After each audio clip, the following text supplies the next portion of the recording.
అన్నదాత అన్నదాత మీ అన్నదాత చెమటోడ్చి ఆహారాన్నందించే రైతన్నా అనునిత్యం నీ కండదండగా నిలిచే నేస్తం ఎవరన్నా అన్నదాత అన్నదాత మీ అన్నదాత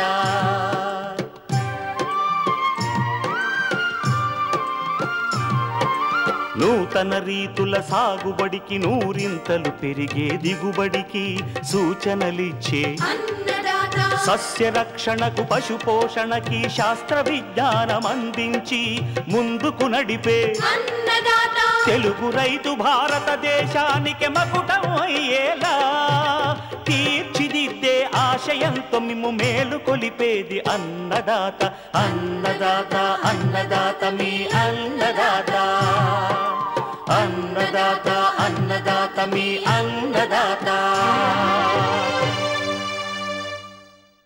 అన్నదాత ప్రేక్షకులకు నమస్కారం. ఈనాటి ముఖ్యాంశాలు: పంట పొలాల్లో భూసారాన్ని పెంచే చెరువు మట్టి, అల్లనేరేడు సాగులో మెలకువలు,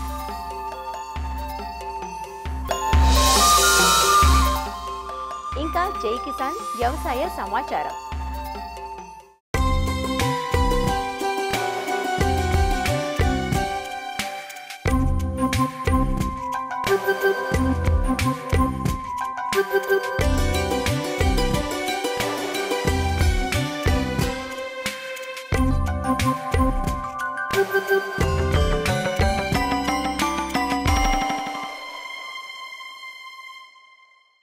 మరికొద్ది రోజుల్లో రుతుపవనాల ఆగమనంతో ఖరీఫ్ పంటకాలం ఆరంభమవుతుంది. ప్రస్తుతం పొలాలు ఖాళీగా ఉండే సమయం. ఈ సమయంలోనే చెరువు పూడిక తీత పనులు చేస్తూ ఉంటారు. చెరువులు పూడిక తీయగా వచ్చే ఈ మట్టి అనేక పోషకాలను కలిగి ఉండడంతో పంట పొలాల్లో వేస్తే భూమి ఫలదత పెరుగుతుంది. అయితే మనం తోలుకునే చెరువు మట్టి మన భూమికి తగినదై ఉండాలి. కొన్నిసార్లు క్షారగుణం లేదా ఆమ్లగుణం ఉండే ఆస్కారం ఉంటుంది. కాబట్టి పరీక్ష చేయించుకొని తోలించుకోవటం మంచిది. చెరువు మట్టిని పొలాలకు తోలించేటప్పుడు రైతులు దృష్టిలో ఉంచుకోవాల్సిన అంశాలేవో తెలియజేస్తున్నారు ఆచార్య ఎన్జీ రంగా వ్యవసాయ విశ్వవిద్యాలయం ఆముదాల వలస కృషి విజ్ఞాన కేంద్రం సేద్య విభాగం శాస్త్రవేత్త డాక్టర్ కిరణ్ కుమార్. ప్రస్తుతం రైతు సోదరులందరూ కూడా రెండో పంట తీసేసిన తర్వాత ఈ పొలాలని దున్నుకోవడం ఆ బిజీలో అందరూ ఉన్నారు కనుక ఎప్పుడైతే మనకి ఈ రెండో పంటకి అయిపోయిన తర్వాత నెక్స్ట్ తొలకరికి రెడీ అవుతూ ఉన్నారో అందులో కొన్ని మెలకువలు కూడా పాటించాలి. అంటే నేల సారాన్ని పెంచే దిశగా రైతు సోదరులందరూ కూడా అడుగులు వేయాలి. ప్రస్తుతం ఏమవుతుందనంటే రాను రాను పసుపు తరిగిపోవడం వలన ఈ గత్తం అనేది తగినంత క్వాంటిటీలో ఇది దొరకకపోవడం చేతన కూడా ఈ పశువుల ఎరువు వాడకం అనేది క్రమేణా తగ్గుతూ వస్తుంది. సో అందుకు గాను ఒక ప్రత్యామ్నాయంగా మనం ఈ చెరువు మట్టిని కూడా వేసుకుంటే మన పొలానికి తోలుకున్నట్టయితే దాంట్లో నేల తాలూకు సారాన్ని ఎంతగానో పెంచవచ్చు. సో అధికంగా పడినటువంటి వర్షాల వల్ల వచ్చినటువంటి నీరు అనేది చెరువుల్లో స్టోర్ అవుతుంది. ఆ స్టోర్ అయినటువంటి నీటిని మనం ఉపయోగించుకుని పంటలు పండించుకోవచ్చు. ఒక ఉపయోగం అయితే రెండవ ఉపయోగం ఏంటంటే వేసవి కాలంలో ఆ చెరువులు అనేవి ఎండిపోవడం వలన ఆ ఎండిపోయినప్పుడు కింద ఉన్నటువంటి అడుగు వరకు కూడా మట్టి అనేది చాలా సారవంతమైన మట్టి. అందులో ఈ స్థూల పోషకాలు సూక్ష్మ పోషకాలతో పాటుగా చాలా రకాల ఈ సూక్ష్మజీవులు కూడా అంటే మొక్కలకు ఉపయోగపడే సూక్ష్మజీవులు కూడా చాలా ఎక్కువగా ఉండటం వలన దాన్ని మనం వేసుకున్నట్టయితే మన పొలాల్లో నేల తాలూకు సారాన్ని అలాగే సూక్ష్మ జీవితాలకు సంపదను కూడా నేలలో పెంచవచ్చు అనమాట. సుమారుగా 1 కేజీ చెరువు మట్టిని కనుక మనం తీసుకున్నట్టయితే దాంట్లో మనకి చాలా వరకు 720 మిల్లీగ్రాముల వరకు నత్రజని ఉంటుంది. అలాగే దాంతోపాటు 320 మిల్లీగ్రాముల వరకు కూడా భాస్వరము, అలాగే 310 మిల్లీగ్రాముల వరకు కూడా పొటాషియం అనేది దొరుకుతుంది. అలాగే సుమారుగా 9 గ్రాముల వరకు కూడా ఈ సేంద్రియ కర్బనం ఉంటుంది. దాంతోపాటు 300 మిల్లీగ్రాముల మైక్రోబియల్ బయోమాస్ కార్బన్ కూడా ఉంటుంది. ఇవన్నీ ఉండటం వలన అది చాలా సారవంతమైన మట్టిగా మనం పరిగణించవచ్చు. కాబట్టి ఆ సారవంతమైనటువంటి చెరువు మట్టిని మనకి వేసవి కాలంలో మన పొలాల్లో వేసుకొని కలిగి దున్నుకున్నట్టయితే నేల తాలూకు సారం అనేది ఎంతగానో పెరుగుతూ ఉంటుంది. సో చెరువు తాలూకా మట్టిని మనం పొలాల్లో వేసుకునేటప్పుడు రైతు సోదరులు ముందుగా ఆ చెరువు మట్టిని కొద్దిగా పరీక్ష జరిపి మనం వేసుకున్నట్టయితే దాని తాలూకా రిజల్ట్స్ అనేవి చాలా బాగా వస్తాయి అన్నమాట. అంటే దాంట్లో ప్రధానంగా ఈ చెరువు తాలూకా మట్టి అనేది 6.5 నుంచి 7.5 కలిగిన ఉదజన సూచి కలిగినటువంటి చెరువు మట్టి అనేది మనకి చాలా శ్రేష్టకరంగా ఉంటుంది. దాంతోపాటుగా లవణాల తాలూకా సాంద్రత అనేది 2 కంటే తక్కువ ఉన్నటువంటి ఆ చెరువు మట్టి అనేది మనకి ఎంతగానో ఉపయోగపడుతూ ఉంటుంది. దాంతోపాటుగానే ఈ చెరువు మట్టిని ఎక్కడైతే మన పొలాల్లో హెచ్చుతగ్గులు అంటే వాళ్ళలో కొద్దిగా తేడా ఉంటుంది, అంటే హెచ్చుతగ్గులు అంటే ఎత్తు పల్లాలు ఉన్నటువంటి నేలల్లో కూడా ఈ చెరువు మట్టిని వేయటం వలన వేసి మనం చదును చేసుకున్నట్టయితే నేల అనేది చక్కగా చదరంగా తయారయ్యి మనం నీరు పెట్టినా కూడా ఎక్కడా కూడా నీరు నిలబడడం కానీ లేదా కొన్ని మెరక ప్రాంతాలు లేకుండా కూడా చదును చేసుకోవడానికి ఆస్కారం ఉంటుంది. కనుక ఈ చెరువు మట్టిని తప్పనిసరిగా రైతు సోదరులు 3 సంవత్సరాలకు ఒకసారైనా కూడా 20 నుంచి 25 ట్రాక్టర్ల వరకు కూడా మనం వేసుకున్నట్టయితే మంచిగా నేల తాలూకు సారాన్ని కూడా పెంపొందించుకోవచ్చు అన్నమాట.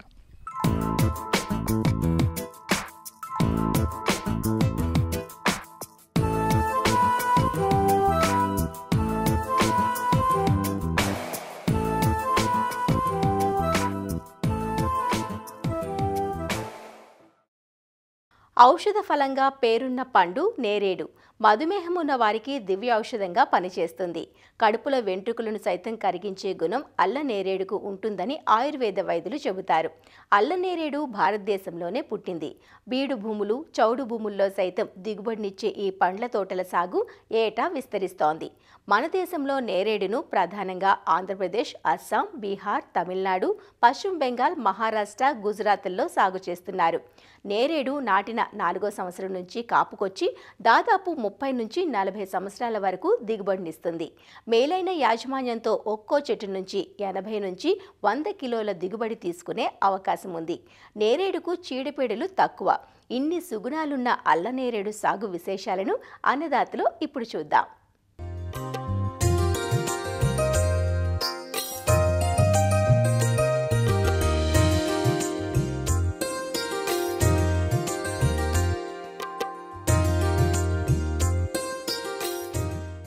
ఈ మధ్యకాలంలో రైతులు ఆసక్తి చూపుతున్న ఉద్యాన పంటల్లో అల్లనేరేడు ఒకటి.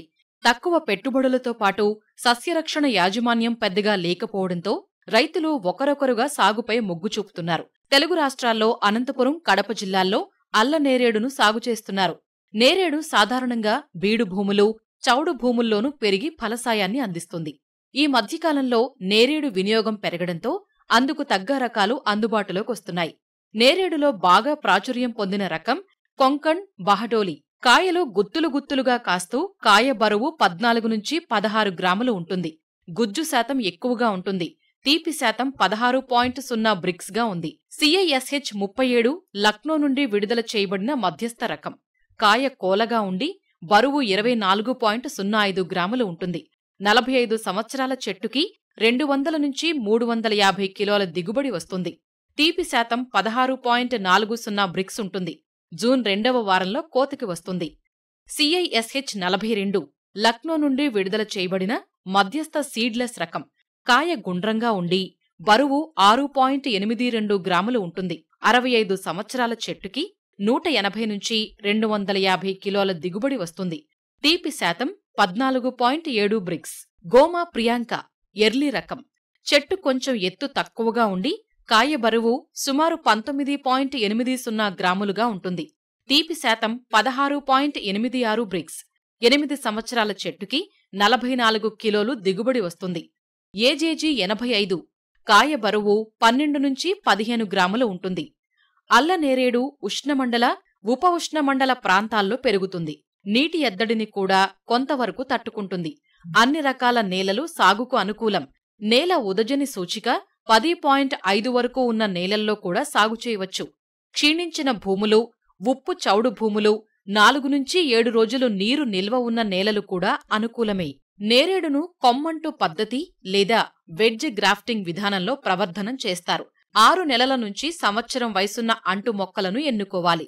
రైతులు పరిశోధనా స్థానాలు, గుర్తింపు పొందిన నర్సరీల నుండి మాత్రమే కొనుగోలు చెయ్యాలి.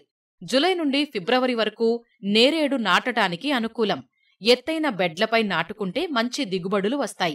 ఎంపిక చేసిన రకాన్ని బట్టి 10 మీటర్లు ఇంటూ 10 మీటర్లు దూరంలో నాటితే ఎకరానికి 40 మొక్కలు, అదే 8 ఇంటూ 8 మీటర్ల దూరంలో నాటితే ఎకరానికి 62 మొక్కలు నాటుకోవచ్చు. నాటడానికి 1 మీటరు పొడవు, వెడల్పు, లోతుగల గుంతలను తీసి గుంత నుంచి తవ్విన మట్టికి 25 నుంచి 30 కిలోలు బాగా చివికిన పశువుల ఎరువు, 1 కిలో సూపర్ ఫాస్ఫేట్, 1 కిలో వేపపిండి, 2% మిథైల్ పెరాథియన్ పొడిని 200 గ్రాములు కలిపి గుంతలను నింపాలి. అంట్లను గుంత మధ్యలో ఉంచి అంటుభాగం పైకి ఉండే విధంగా నాటుకోవాలి. నాటిన మొక్కలకు పాదులు చేసి నీరు పోసి మొక్కలు గాలికి ఒరిగిపోకుండా కర్రపాతి ఊతమివ్వాలి. వేరు మూలం నుండి పెరిగే పక్క కొమ్మలను ఎప్పటికప్పుడు తొలగించాలి. అధిక దిగుబడి సాధించటానికి, నాణ్యమైన పండ్లు పొందటానికి కొమ్మ కత్తిరింపులు తప్పనిసరిగా చెయ్యాలి. మొక్క మొదలు నుంచి 60 నుంచి 100 సెంటీమీటర్ల వరకు ఎటువంటి కొమ్మలను రానియకూడదు. ప్రధాన కాండంపై 2 లేదా 3 బలమైన కొమ్మలను ఎన్నుకొని పెరగనివ్వాలి. మిగతావి తీసివెయ్యాలి. 3 నుండి 5 బలమైన కొమ్మలు అన్ని దిక్కులలో పెరిగేలా చూడాలి.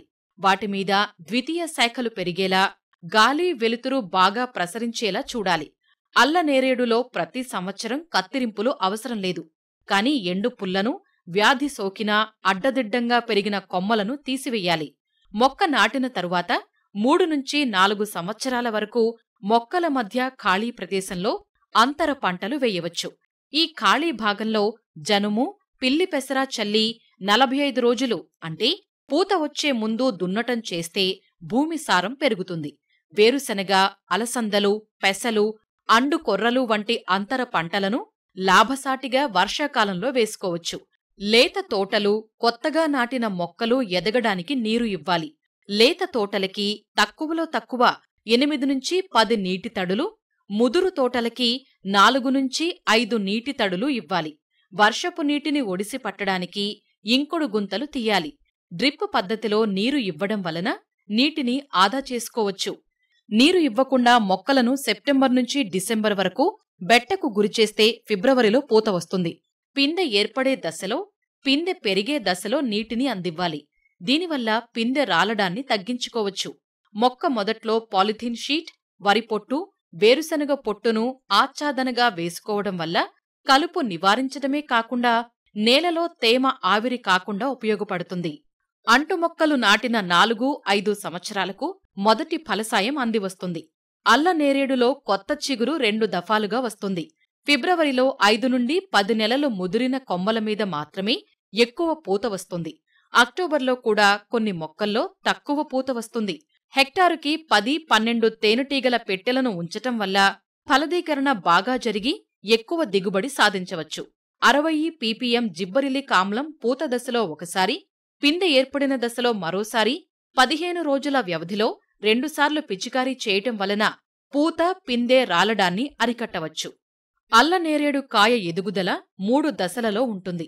మొదటి దశ ఫలదీకరణ జరిగిన 15 నుంచి 52 రోజుల మధ్య, రెండవ దశ 52 నుంచి 58 రోజుల మధ్య, మూడవ దశ 58 నుంచి 60 రోజుల మధ్య ఉంటుంది. మొదటి దశలో కాయ ఆకుపచ్చ రంగులో ఉండి ఎదుగుదల తక్కువగా ఉంటుంది. రెండవ దశలో కాయ ఎదుగుదల చాలా ఎక్కువగా ఉండి రంగు మారుతూ ఉంటుంది. మూడవ దశలో కాయ పెరుగుదలలో కొంచెం తగ్గుదల కనిపించినా కాయ బరువు, రంగు, పరిమాణం, నీటి శాతం పెరగటం గమనించవచ్చు. కాయ ముదురు ఊదారంగులోకి వచ్చిన తరువాత కోత ప్రారంభించాలి. పూత కొమ్మలో ఉన్న అన్ని కాయలు ఒకేసారి కోతకి రావు. అల్లనేరేడు పండ్లు పండిన వెంటనే కోయాలి, లేదంటే అవి రాలిపోతాయి. పండ్లు కింద పడితే మట్టి, ఇసుక అంటుకొని అమ్మడానికి పనికిరావు. అందుకని పండ్లని చేతితో మాత్రమే కొయ్యాలి. అలాంటి పండ్లు మాత్రమే పాడవకుండా ఉంటాయి. అల్లనేరేడు పండ్లని ప్రతిరోజూ కోసి వెదురు బుట్టలలో ఉంచి మార్కెట్టుకు పంపాలి. ఒక చెట్టు నుంచి సంవత్సరానికి సగటున 60 నుంచి 70 కిలోల పండ్ల దిగుబడి వస్తుంది. అల్లనేరేడు పండ్లు తొందరగా పాడవుతాయి కాబట్టి ముందుగా పండ్లను గ్రేడింగ్ చెయ్యాలి. గ్రేడ్ చేసుకుని పెట్టుకున్న పండ్లు సాధారణ వాతావరణ పరిస్థితుల్లో 2 నుంచి 3 రోజులు ఉంటాయి. రంధ్రాలు కలిగిన పాలిథీన్ బ్యాగుల్లో 8 నుంచి 10 డిగ్రీల సెంటీగ్రేడ్ ఉష్ణోగ్రత, 85 నుంచి 90% ఆర్ద్రత దగ్గర 3 వారాల వరకు నిల్వ చేసుకోవచ్చు. ఆకు తినే గొంగళి పురుగులు ఎక్కువగా తొలకరి తర్వాత వచ్చే చిగుర్లను ఆశిస్తాయి. ఆకు తినే గొంగళి పురుగుల నివారణకి 10,000 ppm వేప నూనెను 5 మిల్లీలీటర్లు లీటరు నీటికి కలిపి ఆకులపై పిచికారీ చెయ్యాలి. ఈ మధ్యకాలంలో పండు ఈగ ఉధృతి నేరేడుకు ఎక్కువైంది. కాయలు పక్వానికి వచ్చినప్పుడు వర్షాలు పడితే తీవ్రత అధికమయ్యి అపార నష్టం కలుగుతుంది. పిల్ల పురుగులు గుజ్జుని తిని పండ్లు రాలిపోయేలా చేస్తాయి. దీని నివారణకు రాలిన పండ్లను ఏరి నాశనం చెయ్యాలి. కోత అయిన వెంటనే చెట్ల క్రింద దున్ని ఫాలిడాల్ పొడి మందును మట్టిలో కలపడం ద్వారా కోసస్థ దశలను నాశనం చేయవచ్చు. మార్కెట్లో లభ్యమయ్యే పండుఈగ బుట్టలను ఎకరాకు 10 నుంచి 15 చొప్పున 5 నుంచి 6 అడుగుల ఎత్తులో కొమ్మలకి వ్రేలాడదీయాలి. ఈ విధంగా అన్ని యాజమాన్య పద్ధతులు పాటిస్తే నేరేడు నుంచి మేలైన దిగుబడులు పొందే అవకాశం ఉంది.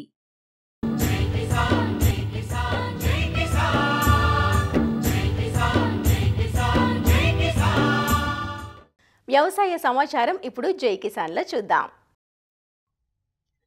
కృష్ణా జిల్లా మోపిదేవి మండలం మోపిదేవి గ్రామం పరిసర గ్రామాల్లో అరటి సాగు చేసిన రైతులు నష్టాలను చవిచూస్తున్నారు. గత 2 నెలలుగా చక్కెరకేలి అరటి తోటలకు అంతుచిక్కని తెగులు సోకడం వలన ఒక్కో ఎకరంలో సుమారు 200 అరటి చెట్లు నరికివేశామంటూ రైతులు చెబుతున్నారు. చిన్న వయసు మొక్కలు మొదలు గెలలు వచ్చిన అన్ని మొక్కల్లోనూ ఈ తెగులు వ్యాపించింది. ఆకులు రాగి రంగుకు మారి మొదలు పగిలిపోతోందని, దుంప కుళ్ళిపోయి వాసన వస్తోందని రైతులు చెబుతున్నారు. చక్కెరకేళిలో ఈ కొత్తగా ఈ తెగులు ఒకటి స్టార్ట్ అయిందండి. ఈ తెగులు ఏంటనేది కూడా మాకు అర్థం అవట్లేదు. నాది ఇంకా చాలా మొక్క స్టేజ్లో ఉంది. నా పక్క రైతు ఇతనికి గెలకొచ్చిన స్టేజ్లో దగ్గర 2 ఎకరాలకి 500 చెట్ల దాకా నరికేశాడు. ఈ రైతు వ్యవసాయ అధికారులకు చెప్తే వాళ్ళు వచ్చి చూసి ఫోటోలు తీసుకుని పైకి పెట్టి చెప్తామని చెప్పారంట. అయితే మా దానిలో ఇప్పుడే వారం రోజుల నుంచి మేము అబ్జర్వ్ చేసింది ఏంటంటే దానిలో కూడా తెగులు బాగా స్టార్ట్ అయింది. మొదట మాకు అబ్జర్వేషన్ ఎట్లా అంటే పైన ఆకులకు వస్తుందండి. ఆకుకి ఒక రకమైన రాగి రంగులో మచ్చలు వస్తున్నాయి. ఆ మచ్చలను చూసి కింద మొదలు అబ్జర్వ్ చేస్తే మొదలు పగులు వస్తుంది. ఆ పగులను బట్టి మేము ఆ మొక్క నరికితే కింద దుంపలో నల్లటి మచ్చలు వచ్చేసి కుళ్ళుడు వచ్చేసి వాసన వచ్చేస్తుంది. అది నరకంగానే దాని మీద బాగా ఈగలు వాళ్తున్నాయి. ఆ వాసనకి ఈగ వచ్చేస్తుంది. ఎక్కడి నుంచి అన్నారా అనండి ఈగ వచ్చేస్తుంది. కింద దుంప తవ్వితే మాత్రం ఎక్కడ పురుగు అనేది కనపడలేదు. పైన ఏదన్నా బ్లీచింగ్ వేసారండి, బ్లైటాక్స్ డ్రించింగ్ చేసినా గానీ ఇది ఆగట్లేదు. దుంప నాటి నుండి గెల తెగే వరకు 1,00,000 ఖర్చు అవుతుంది. రోజు ఇక్కడ ప్రతి చోట 40,000 కౌలు ఉందండి. 1,90,000 2,00,000 రూపాయలు అవుతుంది. ఇలా గనక తెగులు వచ్చి పోతే 2,00,000 రూపాయలు సంవత్సరం 12 నెలలు అయితేనే గానీ అరటి గెల అనేది తెగటం జరగదు. ఇంత పెట్టుబడి పెట్టి రాకపోతే దీనికి ఇంకా రైతు ఏం చేయగలడు? ఏమి చేసేదేమి ఉండదు. ఇదివరకటి రోజుల్లో మేము అమృతపాణి అనే ఒక వెరైటీ వేసేవాళ్ళం అండి. అమృతపాణి వెరైటీలో పనామా తెగులు అని వచ్చేది. ఈ చక్కెరకేళిలో సిగటోక తప్పించి ఈ కొత్త తెగులు అనేది ఇప్పుడే చూడటం. అమృతపాణిలో వచ్చినట్టు అమృతపాణి లాగా లేదు. ఆ తెగులు వేరుగా ఉండేది. అది శాంతం గెల వచ్చి తయారయ్యే టైంలో వచ్చేది. ఇది మొక్క నుంచి వచ్చేస్తుంది. ఈ పనామా తెగులు లాగానూ లేదు. అది ఏంటనేది మాకు అర్థం అవట్లేదండి. రెండోది మేము వేరే రైతుల నుంచి తీసేసుకోవటమే కానీ దీనికి మాకుగా టిష్యూ మొక్క అనేది కొవ్వూరు రీసెర్చ్ సెంటర్ నుంచి కానీ ఎక్కడ మన గవర్నమెంట్ రీసెర్చ్ సెంటర్ల నుంచి మొక్క అనేది సప్లై లేదండి. సప్లై చాలా తక్కువగా ఉంది. చక్కెరకేళి మొక్క కానీ కర్పూర కానీ ఏదైనా అరటి మొక్క మాకు టిష్యూ కల్చర్ ఇస్తే టిష్యూ వేసుకుంటే ఇలాంటి కొన్ని తెగుళ్ళు రావని నా అభిప్రాయం అండి. అది కౌలు రైతుల పరిస్థితి దారుణంగా ఉంది. ఎకరాకు 40,000 కౌలు చెల్లించి 1,50,000 వరకు పెట్టుబడి పెడితే కనీస దిగుబడులు కూడా వచ్చే పరిస్థితి లేదంటూ రైతులు ఆందోళన చెందుతున్నారు. నేను కౌలుకి 2 ఎకరాలు చక్కెరకేళి వేసాను. కౌలు చేస్తున్నాను. ఎకరం వచ్చి 40,000 కౌలు చేస్తున్నాను. ఎకరానికి వచ్చి కౌలుతో పంట చేసేవరకు 1,00,000 రూపాయలు అవుతుందండి. ఇలా దుంప నుంచి తెగులు వచ్చేసి ఈతకు వచ్చిన తర్వాత ఇలాంటి తెగులు వచ్చేస్తున్నాయి. 500 మొక్క దాకా తీసేసామండి. తెగులు వచ్చేసి ఈతకు వచ్చిన చెట్టు వస్తుంది, పక్క చెట్టు కూడా వస్తుందండి. ఇప్పుడు మిగతా వాటికి కూడా వస్తుందేమోనని అనుమానంగా ఉంది. ఇప్పుడు ఉన్న చెట్లు ఎంతవరకు ఉంటాయో కూడా తెలియదు. అది గతంలో లేదండి. ఈ సంవత్సరం బాగా ఎక్కువగా ఉంది. ఎప్పుడన్నా ఒక మొక్క వచ్చినా అన్నతో ఆగిపోయేది. ఈ సంవత్సరం 2 మొక్కల నుంచి స్టార్ట్ అయ్యి మొత్తం చేనంతా వచ్చేసింది. అప్పుడు అంత ముందు కూడా వరద కందకపోయిందండి. మళ్ళీ కందపోయిన తర్వాత చక్కెరకేళి వేసాను. ఆ చక్కెరకేళి కూడా ఇప్పుడు ఇలా వచ్చినప్పుడు పక్క రైతులు చెప్పారు ఇక్కడ బీసింగ్ వాడమని. బీసింగ్ ఒకసారి వేసామండి. మారు బ్లాంటమేషన్ బ్లైటెక్స్ కలిపి మొదలు చుట్టూ పోసాను. అయినా ఇంకా స్ప్రెడ్ అవుతానే ఉంది. మోపిదేవి పరిసర గ్రామాల్లో సాగైన అరటి తోటలను ఉద్యానాధికారులు పరిశీలించారు. ఇక్కడ సాగు చేసిన చక్కెరకేళి అరటిలో పనామా తెగులు వ్యాపించిందని గుర్తించి తెగులు నివారణకు పలు సూచనలు అందించారు. మోపిదేవి గ్రామంలో అరటి తోటలను పరిశీలించడం జరుగుతుంది. ఈ అరటి తోటల్లో ఈ కాలంలో ముఖ్యంగా పనామా తెగులు అనేది గుర్తించడం జరిగింది. దీన్నే మనం ఫిజేరియం విల్ట్ అని కూడా అంటాము. ఈ పనామా తెగులు అనేది పూర్తిగా మనం నాశనం చేయడానికి వీలు పడదు. కానీ రైతులు కొన్ని సూచనలు సలహాలు పాటించినట్లయితే దీన్ని అరికట్టడానికి అవకాశం ఉంది.